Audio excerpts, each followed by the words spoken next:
روج وان هو سبين اوف من عالم ستار وورز، واللي رجعت له تاني بعد ما خلصت مسلسل اندور، واللي تقدروا تعتبروه ترشيح نيرد مني لو انت من محبي عالم ستار وورز او لا. المسلسل ده ما ينفعش يفوتك، اهم حاجه تستحمل اول 3 حلقات بس، وفي رايي الشخصي هو احسن حاجه في عالم ستار وورز من بعد الاوريجينال تريولوجي. وبما ان مسلسل اندور بيسلم على فيلم روج وان فقلت اما اخش اتفرج عليه، ولما اتفرجت عليه لقيت حاجه ممكن اقولها عنه. وعلشان اكون واضح الفيلم ده مش فيلم فاشل نهائي، الفيلم ده جاب $1 مليار في البوكس اوفيس وتقييماته على روتن توميتوز عاليه جدا، والنص التاني من الفيلم فعلا قوي جدا. عندنا بيلوت واضحه بنتحرك ناحيتها بسهوله، عندنا فيجوالز كويسه، اكشن خرافي، شخصيات رائعه زي الفيلن بتاعنا مثلا، ده شخص مهووس بسلاح دمار شامل علشان في النهايه يموت بيه، ده تعريف البيرفكت ستوري تيلينج. لكن مشكلتي مع الفيلم ده بقى في نصه الاولاني، مع المقدمه بالتحديد، لان زي ما قلت قبل كده مقدمه الفيلم هي اهم جزء تقريبا في الفيلم. ليه عندي مشكله معاه؟ تعالوا لما اقول لكم.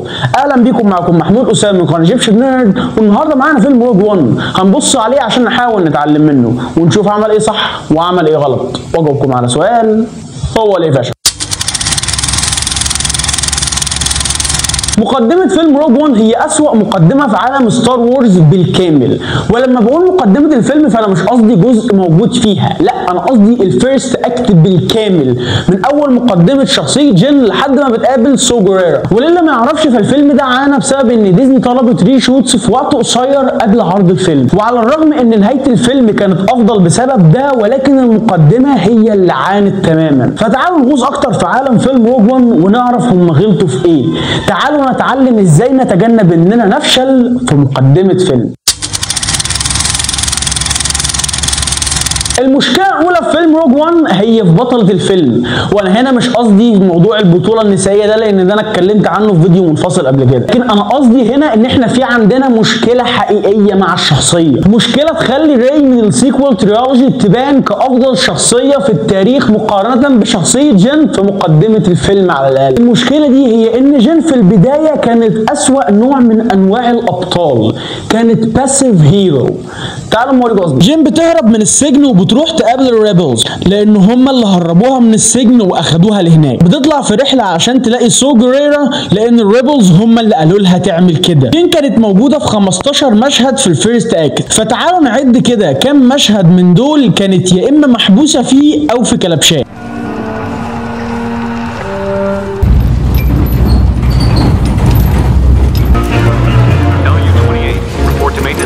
Let them pass in peace.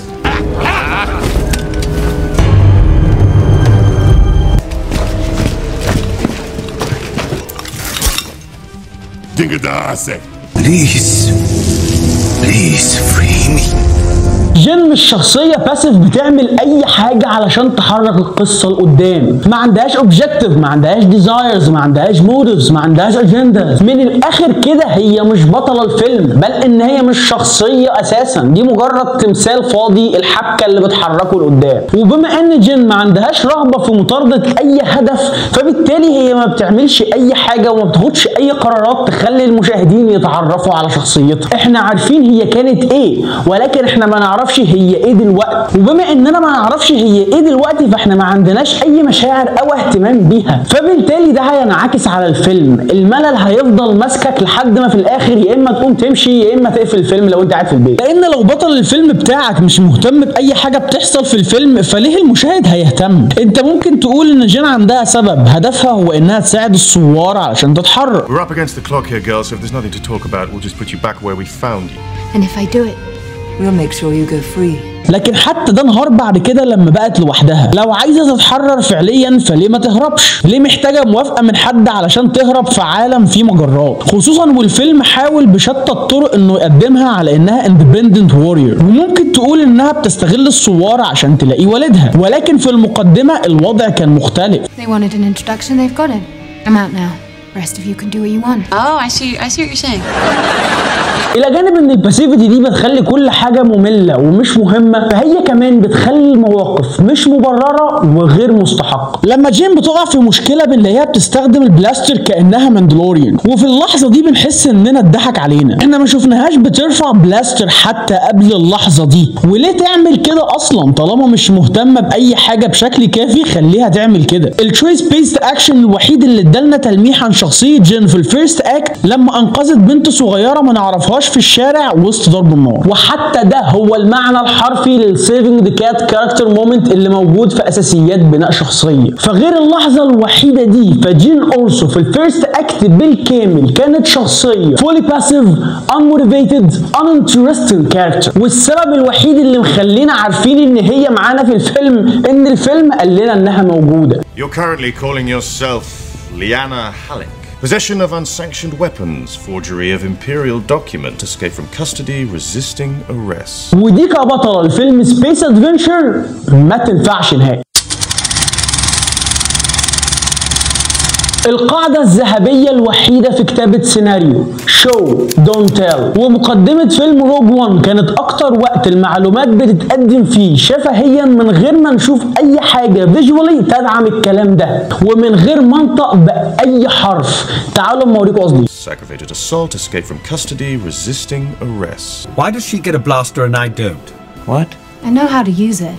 What's with the destroyer? It's because of your old friend, Sol Guerrera. He's been attacking the cargo shipments. Who are they? The Guardians of the Wills, protectors of the Kyber Temple. Reyes Morbus was once the most devoted guardian of us all. If saying it would only make it so.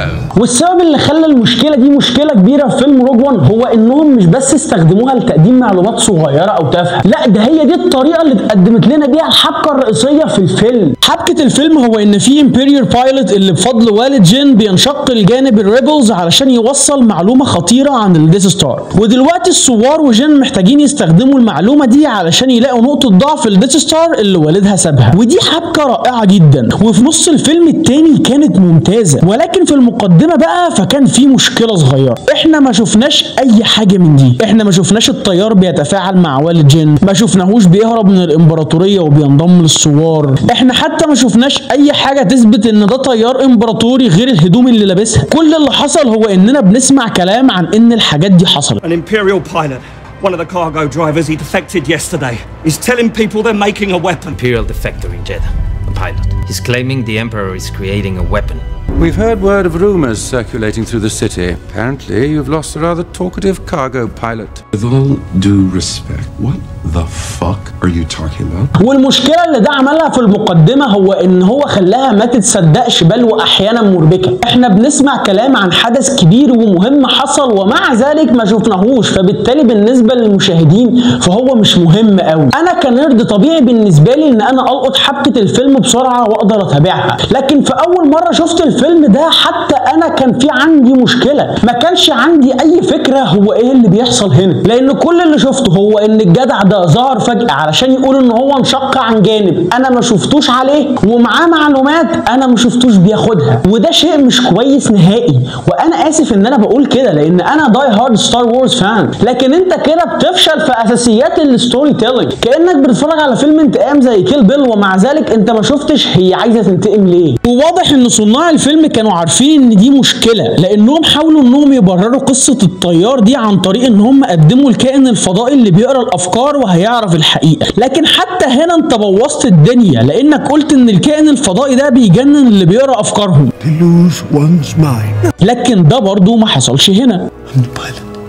So what was the point of that? في الحقيقه انا مش عارف هم ليه ما حاولوش حتى ان هم يورونا ايه اللي بيحصل في مقدمه الفيلم، لان بالشكل ده انت مش بس اديت لنا فيلم ممل بسبب البطله بتاعته، لا ده انت كمان اديت لنا فيلم مربك بسبب اللي بيحصل، وكأن الفيرست اكت من فيلم روج وان كان مكتوب علشان اللي هيتفرجوا عليه مجرد عميان.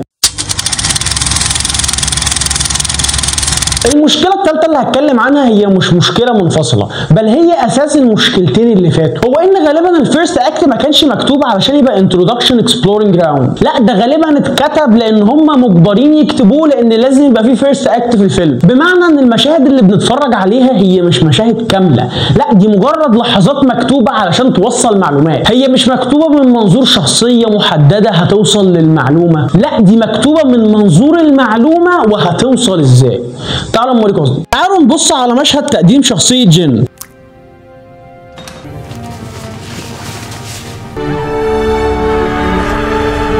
الهدف الوحيد من المشهد ده هو اننا نقول للمشاهدين ان جين كبرت ومسجونه، غير كده فمالوش اي لازمه، مفيش اي قرارات اتخذت، مفيش عقبات تخطيناها، وعلشان كده هو مش مشهد كامل، هو مجرد لحظه بنوصل بيها معلومه. عندنا مشهد بيوضح ان الطيار اللي بنتكلم عنه ده موجود في الفيلم فعلا وبس كده. عندنا مشهد للثوار بيهربوا جين وبس كده. بعد كده عندنا اكسبوزيشن وراها اكسبوزيشن اكتر وهكذا. This is boring. I'm bored now. لكن علشان اكون واضح هو كان في مشاهد كامله في مقدمه الفيلم برضه، زي مشهد تقديم افضل حاجه في الفيلم بالكامل، كاسيان اندور. اللي حصل ان كاسيان قابل المخبر بتاعه وقال له عن الطيار علشان وقتها التروبرز يوقفوهم، فكاسيان يقتلهم وبيبقوا محتاجين يتسلقوا الجدار اللي وراهم علشان يهربوا. وقتها كاسيان اختيار كاسيان انه يقتل المخبر مش بس بيوضح لنا شخصيته، لا ده كمان بيزرع في دماغنا انه شخص ممكن يقتل فعلا والد جين علشان ما يبقاش في خطر على الثوار بعد كده. That's how you do it.